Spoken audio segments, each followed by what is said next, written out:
Eu gostava de vos perguntar, sabem que imagem é esta?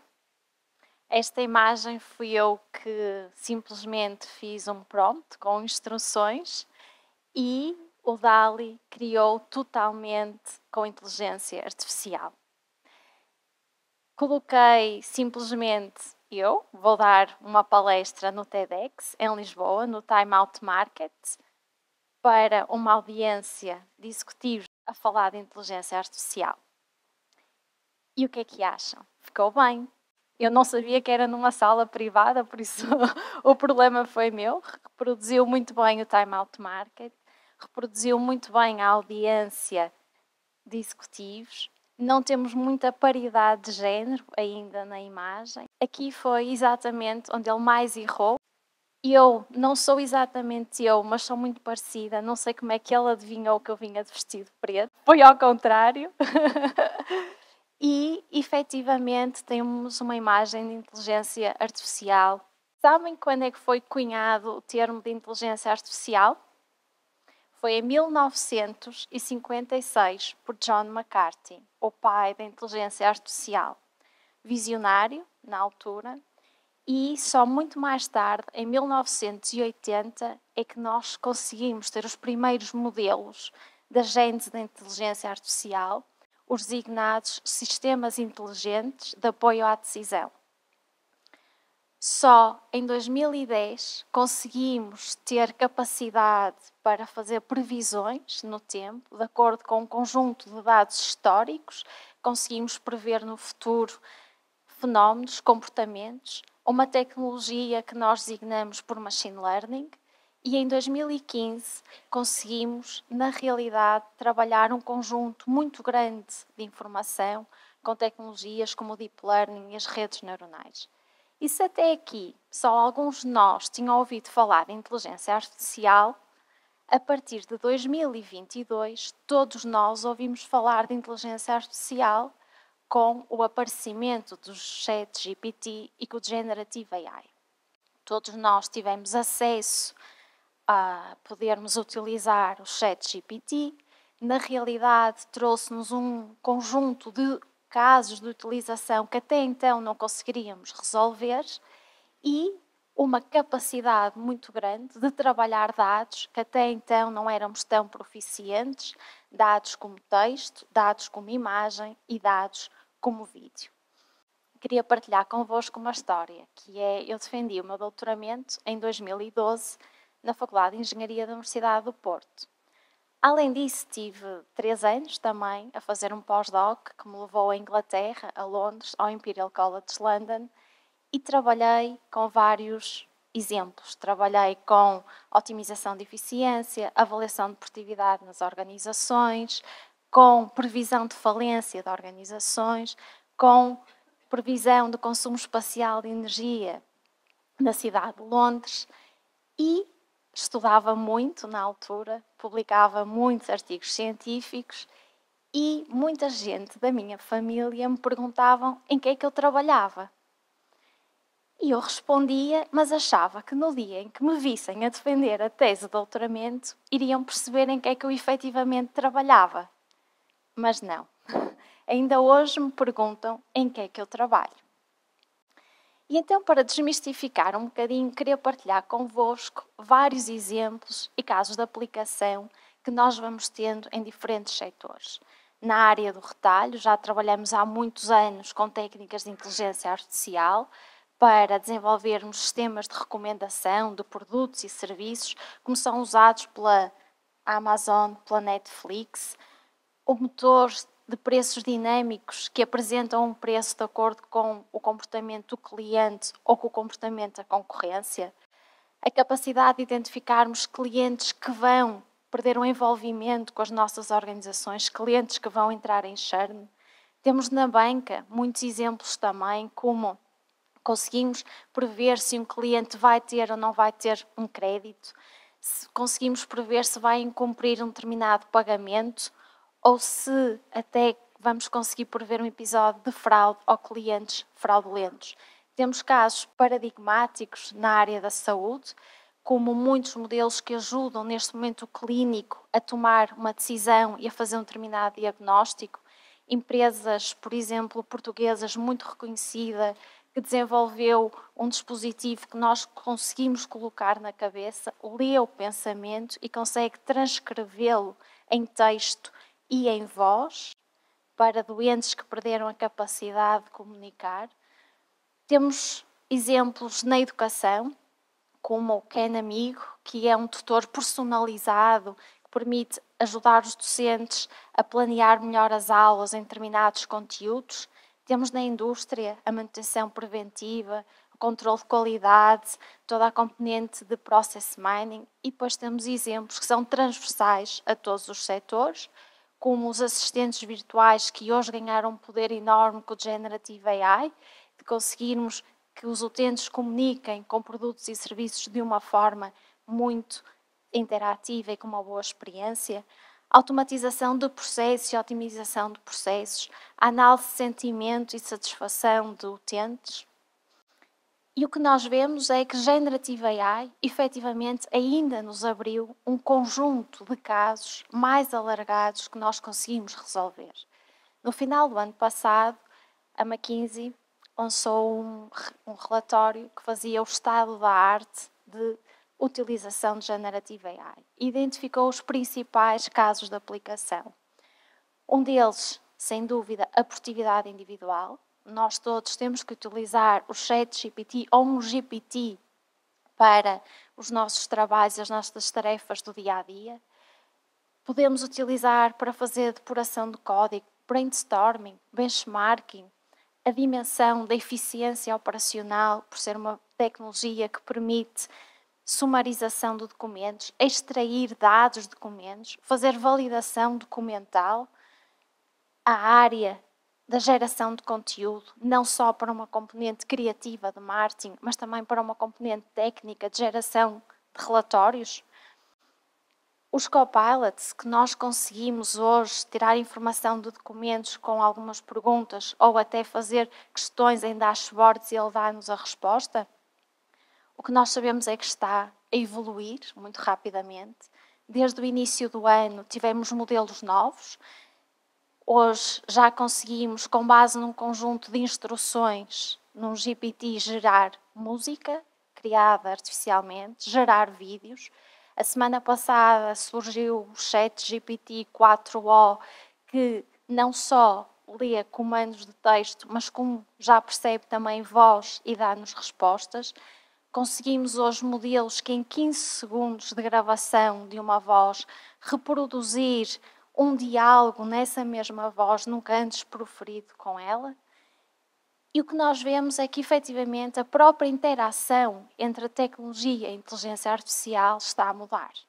Hoje acedemos no nosso telemóvel, na nossa app, a internet, os chatbots, vamos a lojas inteligentes, já não precisamos de parar no final para pagar na fila.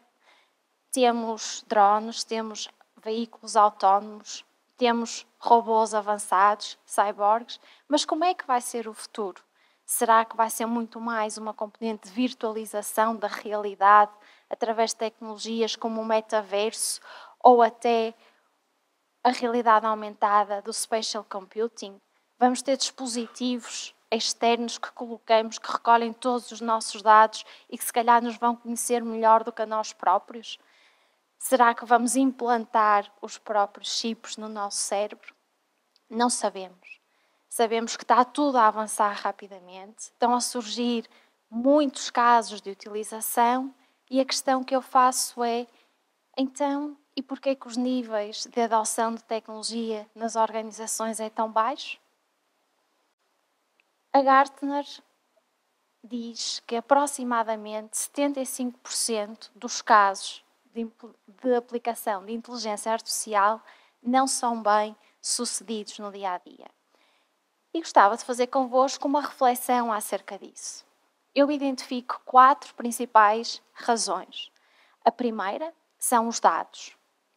Nós sabemos que temos que ter dados para aplicar inteligência artificial, temos que identificar fontes de informação, temos que saber quebrar silos onde os nossos dados estão. Nós sabemos que já há muita tecnologia que permite fazer encriptação, anonimização de dados e trabalhar os diferentes dados. Sabemos que temos que criar arquiteturas que centralizem esses mesmos dados, um governo de dados que permita garantir a qualidade dos dados e que permita, de certa forma, garantir todo o ciclo de vida dos produtos de dados que queremos construir. A segunda razão é a tecnologia. Nós sabemos que hoje as nossas organizações ainda têm muitos sistemas antigos, difíceis de serem conectados com tecnologia mais avançada, tecnologia mais na nuvem, mais na cloud, e nós sabemos que precisamos dessa tecnologia para ter capacidade de armazenamento de dados, ter capacidade de processamento de dados, treinar os nossos modelos, colocá-los em produção. A terceira razão, a meu ver, é a componente cultural. As organizações sempre tomaram decisões. Têm que ter a consciência hoje que nós conseguimos tomar melhores decisões, aliando todo o conhecimento empírico que o decisor tem e que foi ganhando ao longo do tempo, mas conjugado com decisões analíticas que nós hoje conseguimos inferir através dos dados, vão conseguir ter melhores decisões e é esse caminho que temos que fazer. O quarto pilar que eu gostava de vos falar, não menos importante, até diria que é dos mais importantes, efetivamente, são as pessoas. E as pessoas são chave neste processo. As pessoas são elas que vão ajudar a implementar estas tecnologias nas organizações. Têm que ter a consciência que vão ser sempre necessárias neste processo, desde a fase inicial de ideação, o que é que eu quero resolver, qual é o meu problema. É o humano que tem que identificar essa questão e tem que identificar todos os inputs e os dados que eu tenho que colocar na máquina para ela me dar uma resposta.